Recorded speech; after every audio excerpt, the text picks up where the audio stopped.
शाह अस्त हुसैन, बादशाह अस्त हुसैन, दी अस्त हुसैन, दी पनाह अस्त हुसैन।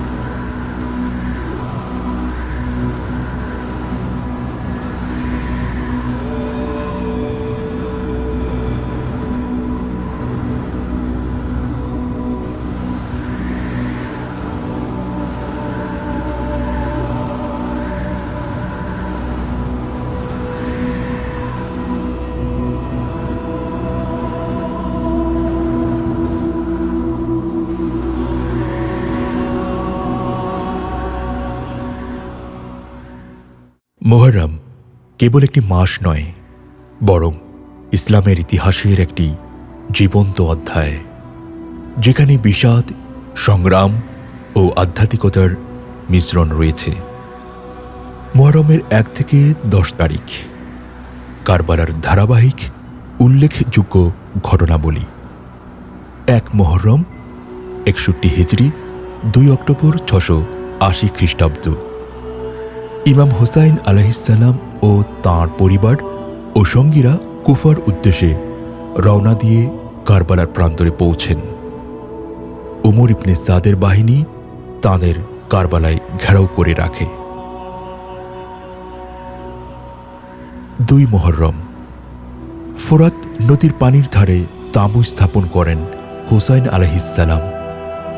ধীরে ধীরে যাযাবর সৈন্য ও যুদ্ধ সরঞ্জাম কারবালায় পৌঁছাতে থাকে। 3 মুহররম কুফা থেকে আরও সৈন্য এসে পৌঁছে। ইবনে জিয়াদ কুফার গভর্নর নির্দেশ দেন, হুসাইন ও তাঁর সাথীদের পানির ধারে যেতে দিও না। 4 মুহররম সৈন্য সংখ্যা বাড়তে থাকে 20,000 পর্যন্ত। ইমাম হুসাইন আলাইহিসসালাম এর তাঁবুর চারিদিকে ঘিরে ফেলা হয়। অনেক কুফাবাসী ইমামকে সাহায্য করতে চাইলেও ভয় ও রাজনীতি তাদের দমিয়ে রাখে। 5 মুহররম সৈন্যরা ইমাম ও তাঁর সঙ্গীদের প্রতি আরও চাপ সৃষ্টি করে। পানি পুরোপুরি বন্ধ করে দেয়া হয়। শিশুদের কান্না শুরু হয় পিপাসায়। 6 মুহররম ইমাম হুসাইন আলাইহিসসালাম কুফার জনগণের উদ্দেশ্যে বক্তব্য রাখেন। কুফাবাসীদের প্রতারণা ও চিঠির কথা স্মরণ করিয়ে দেন, কিন্তু কেউ কথা রাখে না। 7 মুহররম উমর ইবনে সাদ কারবালায় ফোরাত নদীর পানি হুসাইন আলাইহিসসালাম ও তাঁর পরিবারকে নিষিদ্ধ করে। পানি নিষিদ্ধ হওয়ায় শিশু ও নারীরা প্রচণ্ড পিপাসায় কষ্ট পেতে থাকে। আব্বাস আলাইহিসসালাম একাধিকবার পানি আনতে চাইলেও বাধা দেওয়া হয়। হুসাইন আলাইহিসসালামের পক্ষ থেকে চূড়ান্ত আলোচনার উদ্যোগ নেওয়া হয়। 8 মুহররম রাতে তাসুয়া ইবনে সাদকে যুদ্ধের প্রস্তুতির নির্দেশ আসে। ইমাম হুসাইন আলাইহিসসালাম 1 রাত সময় চেয়ে নেন ইবাদত ও প্রার্থনার জন্য। ইমাম তাঁর সাথীদের সাথে শেষবারের মতো কথাবার্তা বলেন। কাল আমাদের শাহাদাত হবে, তোমরা চাইলে ফিরে যেতে পারো। কিন্তু সকল সাথী বলেন, আপনার সঙ্গ ত্যাগ করব না, মৃত্যুবরণ করতেও প্রস্তুত আছি। তাঁবুতে পানির অভাবে ইমাম পরিবারের শিশু ও নারীদের জীবন বাঁচাতে পানি আনতে গিয়ে যুদ্ধ করতে করতে শহীদ হন হযরত আব্বাস আলামদার আলাইহিসসালাম। ইমাম হুসাইন নসিবে যা নসিবে তার খুদা। ইমাম হুসাইন ইমানে যা ईमान तार खुदा इमाम हुसैन नसीब जा नसीब तार खुदा इमाम हुसैन ईमान जा ईमान तार खुदा मुस्तफार शान हुसैन मुर्तज़ार भान हुसैनी हुसैन हुसैनी हुसैन हुसैनी हुसैन हुसैनी हुसैन हुसैनी हुसैन हुसैनी हुसैन हुसैनी हुसैन हुसैनी हुसैन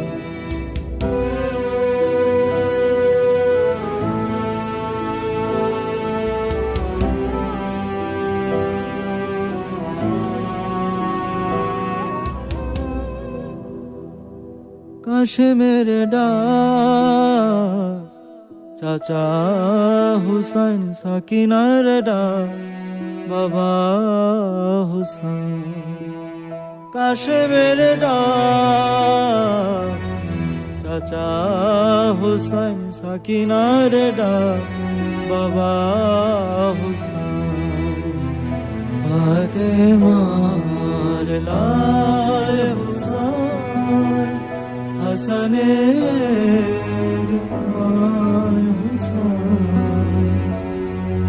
हुसैनी हुसैन हुसैनी हुसैन हुसैनी हुसैन हुसैनी हुसैन हुसैनी हुसैन हुसैनी हुसैन हुसैनी हुसैन हुसैनी हुसैन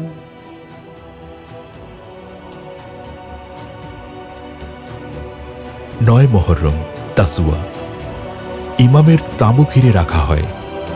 শেষ রাত ইমাম ও তার পরিবার ইবাদত ও কান্নায় কাটান। হযরত আব্বাস আলাইহিস সালাম পানি আনার জন্য যুদ্ধ করেন, কিন্তু সফল হন না। যুদ্ধের ঠিক আগ মুহূর্তের প্রস্তুতি সম্পন্ন হয়। 10 মহররম আশুরা কারবালার যুদ্ধ শুরু হয়। ইমামের সাথীরা একে একে শহীদ হন।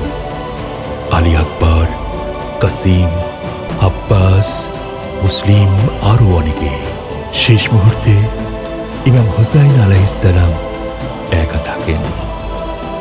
তাকে নির্মমভাবে শহীদ করা হয়, মাথা কাটা হয় ও শরীর ঘোড়ায় চাপিয়ে দলিত করা হয়। ইমাম জয়নুল আবেদিন আলাইহিস সালাম ও নারীদের বন্দী করা হয়। তাঁবু পুড়িয়ে ফেলা হয়, শিশুদের কষ্ট জুলুম শুরু হয়।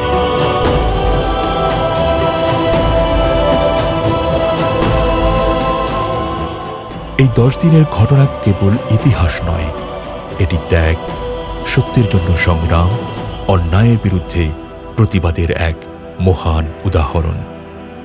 নবী মুহাম্মদ সাল্লাল্লাহু আলাইহি ওয়াসাল্লামের আহলে বাইতকে অর্থাৎ আলী, ফাতেমা, হাসান ও হুসাইন এবং পরবর্তী ইমামগণকে ভালোবাসা সকলের জন্য অবশ্য কর্তব্য। সূরা শুরা আয়াত 23 মর্মার্থ। এর দ্বারা আমরা কাহাকেও শিয়া সুন্নিতে পৃথক করি না। ইমাম হুসাইন ইবনে আলী আলাইহিস সালাম আজও বেঁচে আছেন সত্য ও ন্যায়ের প্রতীক হিসেবে। শুহাদায়ে কারবালার ত্যাগের এই আত্মবলিদান যুগের পর যুগ মুসলিম বিশ্ব শ্রদ্ধা ও ভক্তির সঙ্গে স্মরণ করে।